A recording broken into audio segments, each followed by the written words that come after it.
بسم اللہ الرحمن الرحیم الحمد للہ رب العالمین والصلاة والسلام علی سید الانبیاء والمرسلین اما بعد فاعوذ باللہ من الشیطان الرجیم بسم اللہ الرحمن الرحیم قال اللہ تبارک و تعالی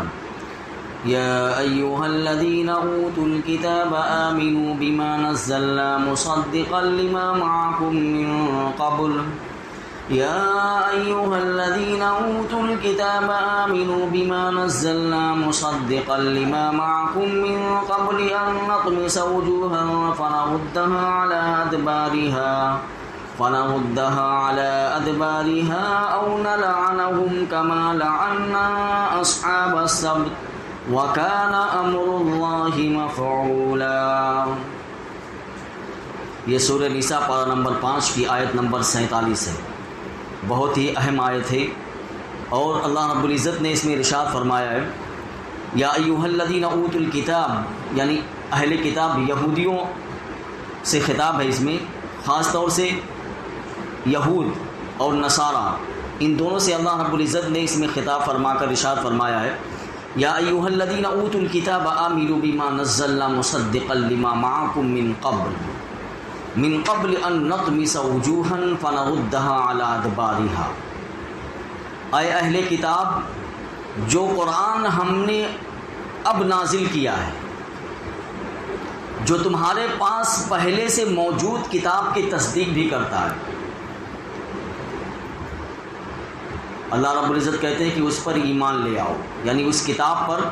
جو ہم نے نازل کیا ہے اس پر ایمان لے آؤ۔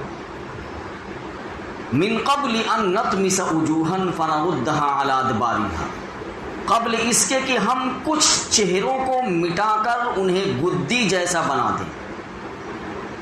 او نلعنهم كما لعنا اصحاب السبت، یا ان پر ایسی پھٹکار ڈال دیں جیسی پھٹکار ہم نے سبت والوں پر ڈالی تھی۔ وَكَانَ أَمْرُ اللَّهِ مَفْعُولًا، اور اللہ کا حکم ہمیشہ پورا ہو کر رہتا ہے۔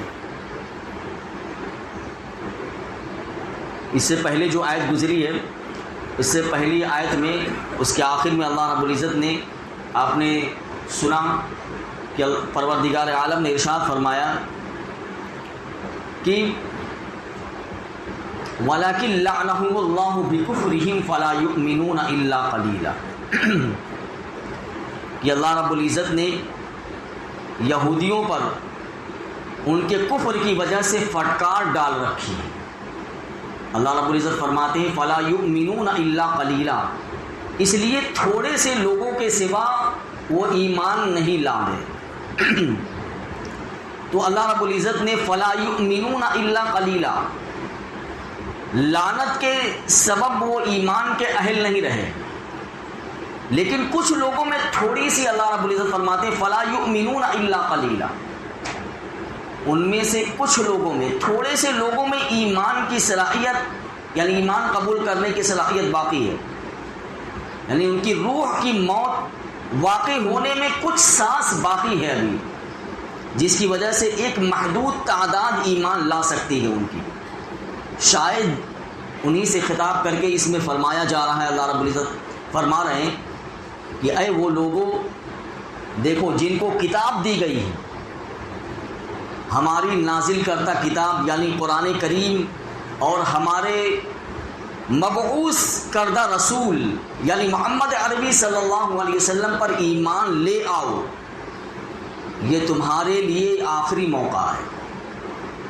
لیکن ساتھ ہی اللہ رب العزت نے بالکل غصے والا انداز اختیار کر رکھا ہے، غضبناک انداز میں اللہ رب العزت نے فرمایا ہے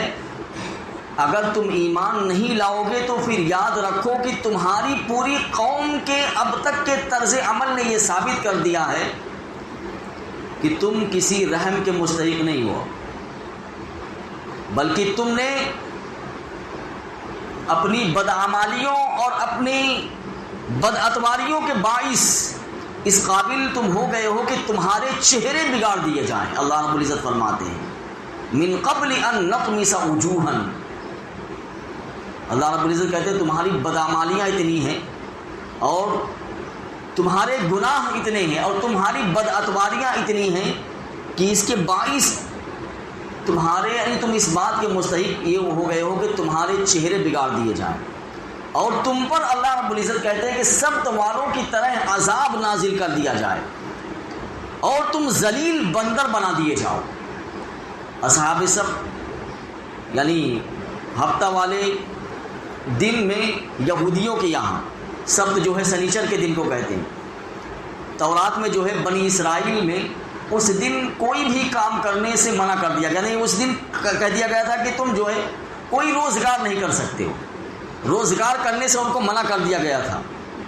اور کہا گیا تھا کہ اس دن تم صرف اللہ کی عبادت کرو گے۔ لیکن ایک بستی کے لوگوں نے جو ہے اس حکم کو نہیں مانا، اس حکم کی نافرمانی کی، جس کے نتیجے میں ان پر عذاب آیا اور ان کی صورتیں اللہ رب العزت نے مسخ کر دیا تھا۔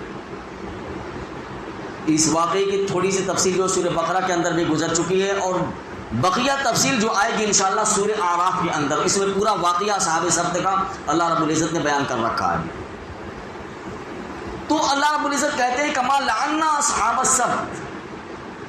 کہ ہم تم پر ایسی ہی پھٹکار ڈال دیں جیسی پھٹکار ہم نے اصحاب سبت پر ڈال رکھی تھی۔ تو میں نے عرض کیا کہ اس سے پہلے سورہ بقرہ جو ہے، اس سے پہلے سورہ بقرہ میں اس کی تھوڑی سی تفصیل میں عرض کر چکا ہوں، اور بقیہ تفصیل جو ہے انشاءاللہ سورہ اعراف میں آئے گی۔ تو جن الفاظ میں اس واقعے کا تذکرہ وہاں کیا گیا ہے، اس سے معلوم ہوتا ہے کہ یہ واقعہ جو ہے کوئی معمولی واقعہ نہیں تھا، بلکہ اتنا مشہور اور اتنا اہم واقعہ تھا کہ اس کے ثبوت کے لیے کوئی دلیل کی ضرورت نہیں تھی، یعنی اس واقعے کو ثابت کرنے کے لیے کوئی دلیل دینے کی ضرورت نہیں تھی، بلکہ اتنا مشہور واقعہ تھا وہ۔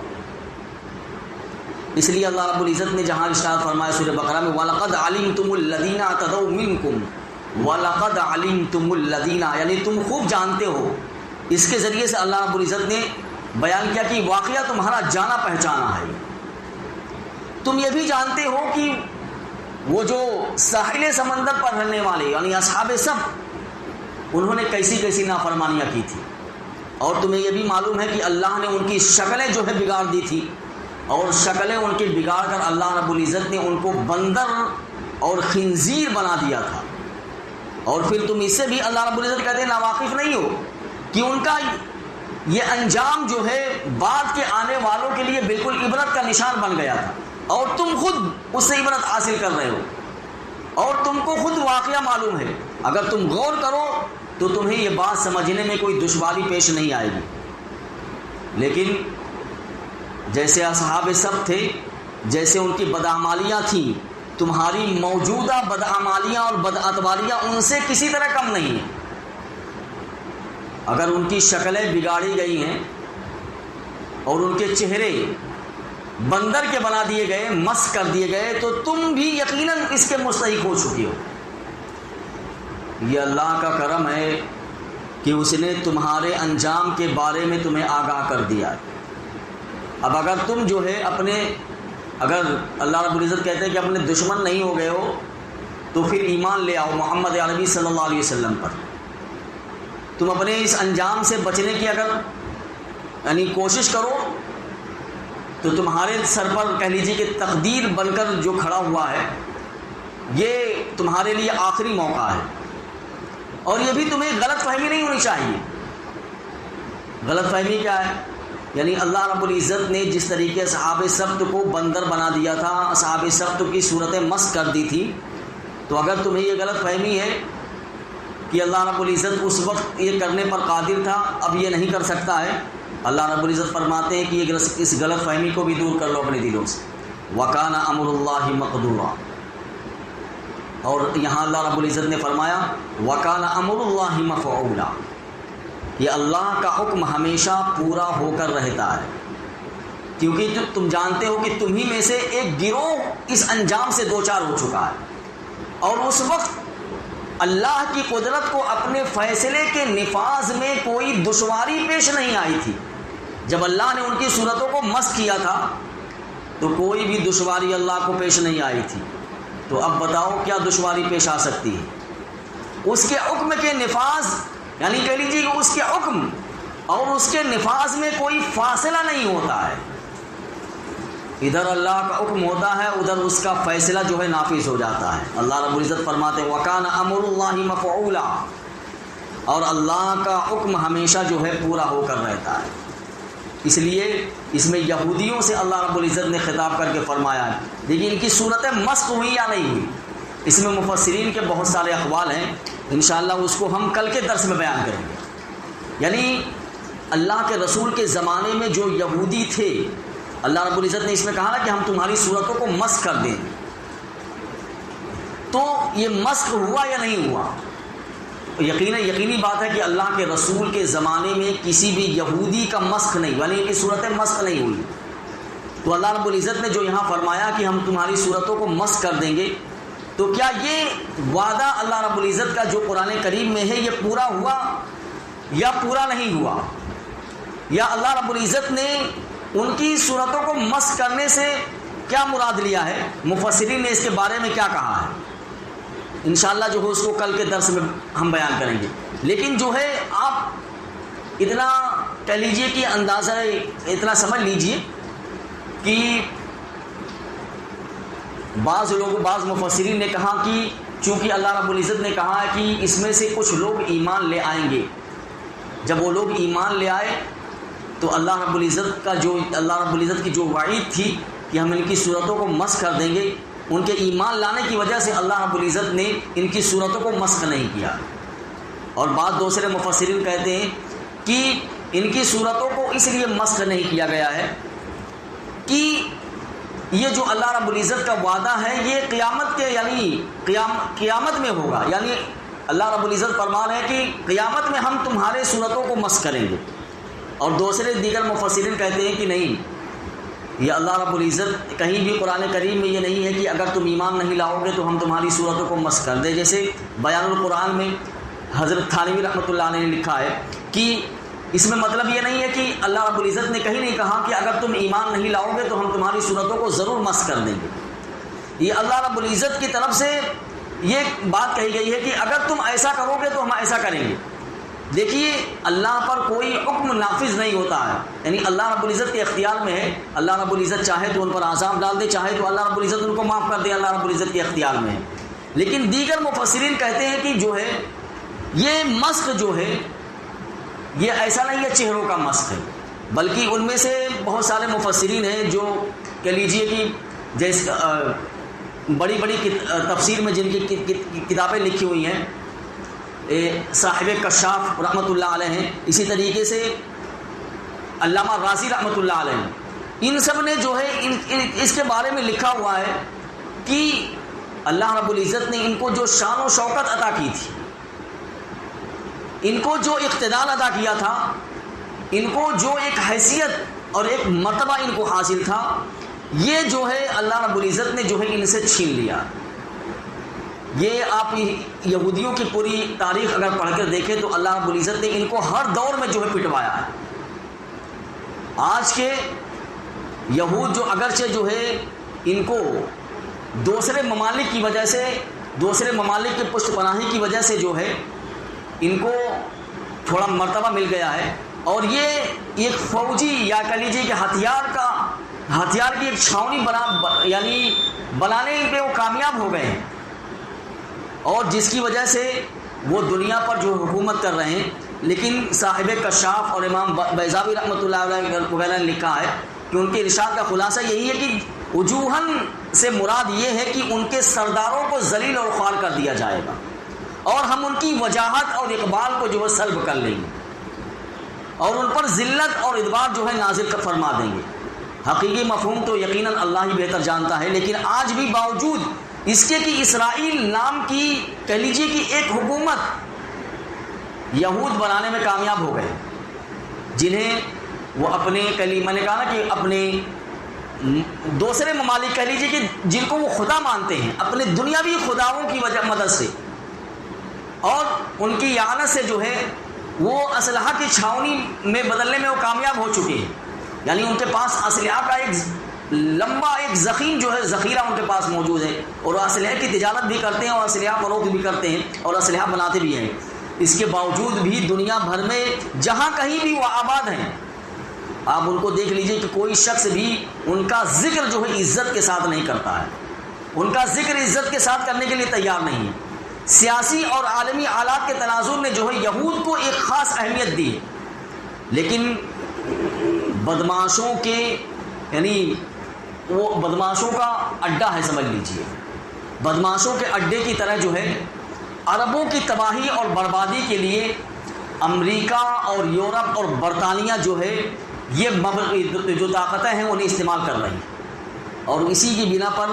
آپ دیکھ رہے ہیں کہ اسرائیل جو ہے فلسطین کے اندر مسلمانوں پر جو ظلم و ستم ڈھا رہا ہے اس کے بارے میں کچھ کہا بھی نہیں، کوئی ہم یعنی زبان جو ہے اس کے بارے میں کہنے سے بھی یہ ساتھ نہیں دیتی ہے کہ کون سا ظلم ہے جو اسرائیل نے فلسطینیوں پر روانہ رکھا ہو۔ یعنی ہر لمحہ آپ دیکھ لیجئے کہ بمبار اور ہر لمحہ جو ہے اس قوم کی نسل کشی کی جا رہی ہے، بموں کی آواز ان کے بچوں کے سروں پر جو ہے روزانہ کا ترانہ بن کر جو ہے روزانہ کا ترانہ بن چکے ہیں، یعنی بم ایسے گرتے ہیں جیسے کوئی ترانے کی آواز ہو۔ اس میں جو ہے مسلمان اپنے دلی دکھ کا اظہار کیسے کرے؟ غزہ پر صرف بمباری نہیں کی جا رہی بلکہ کہہ لیجئے کہ اسے ٹکڑے ٹکڑے بھی کیا جا رہا ہے اور نفرت کی آگ میں اس کو جلایا بھی جا رہا ہے، اور سفاکیت کے ساتھ جو ہے اس کو گھٹنے کے بل لایا جا رہا ہے، جبکہ دنیا کیا کر رہی ہے؟ دنیا صرف تماشا بن کر اس کو دیکھ رہی ہے۔ لیکن دوستو یاد رکھیے جیسے ہی حالات یہ پلٹیں گے اور انشاءاللہ ضرور حالات پلٹیں گے اور لوگ انشاءاللہ ضرور اس کو دیکھیں گے کہ انہی قوتوں کے ہاتھوں، جن قوتوں کی پشت پناہی ان کو حاصل ہے نا، انہی قوتوں کے ہاتھوں ان بچھوؤں کا سر کچلنے کا قدرت جو ہے کام لے گی انشاءاللہ ضرور، کیونکہ یہود نے آج تک کبھی کسی سے وفا نہیں کی ہے۔ آپ پورا قرآن کریم پڑھ ڈالیے، جہاں کہیں بھی یہود کا تذکرہ ہے، احادیث مبارکہ پڑھ لیجئے جہاں کہیں بھی یہودیوں کا تذکرہ ہے، یہودیوں میں وفا نام کی کوئی چیز ہے ہی نہیں۔ یہ بڑی طاقتیں جو ہے آج اس کے بارے میں، فلسطین کے بارے میں، غزہ کے بارے میں، مسلمانوں کے بارے میں اگرچہ جو ہے قرارداد مذمت پاس کرنے کے لیے بھی اجازت نہیں دیتی، لیکن دل سے ہر قوم جانتی ہے کہ یہ قوم جو ہے قابل نفرت ہے، اور یہ قوم قابل نفرت افراد کا ایک گروہ ہے۔ اگرچہ غزہ جو ہے اس وقت اس پر یہ حالات آئے ہوئے ہیں، لیکن یاد رکھیے غزہ اس وقت ماشاءاللہ جو ہے ایمان کی ایک طویل آکسیجن پر ہے، ماشاءاللہ ایمان کی آکسیجن پر غزہ موجود ہے۔ بظاہر غزہ میں جو ہے نمرود کی آگ اولاد ابراہیم کو جلا کر خاکستر کرنے کے لیے تیار ہے، اور وہ آگ بھڑک رہی ہے، لیکن واللہ العظیم انشاءاللہ ضرور دلوں کی دھڑکنیں ذرا مرتب رکھیے آپ، انشاءاللہ وہ دن دور نہیں ہے کہ اسی غزہ میں انشاءاللہ العظیم شیطانوں کا شمشان دیکھنے والے آپ خود موجود رہیں گے انشاءاللہ العظیم۔ تو اللہ رب العزت سے دعا کر لیجئے کہ اللہ رب العزت یہودیوں کو، یہ ظالم غاصب جو یہودی ہیں، اللہ رب العزت جو اسلام کے دشمن ہیں اور خصوصاً جو ہے مسلمانوں کے دشمن ہیں، تو یہ دشمنان اسلام اور دشمنان دین یہود ملعون کی شرارتوں سے اہل اسلام کی اللہ رب العزت حفاظت فرمائے، اور دشمنوں کے عزائم کو اللہ رب العزت ناکام بنا دے۔ یا اللہ یہود و نصارہ جو دن رات اہل اسلام اور مسلمانوں میں فتنہ ڈالنے کے لیے کوشاں رہتے ہیں، ان کی فتنہ پردازیوں سے ہماری حفاظت فرمائیے، اور اسلام اور ایمان کی برکت سے اہل اسلام کو اور اہل ایمان کو غلبہ اور شوکت نصیب فرمائیے۔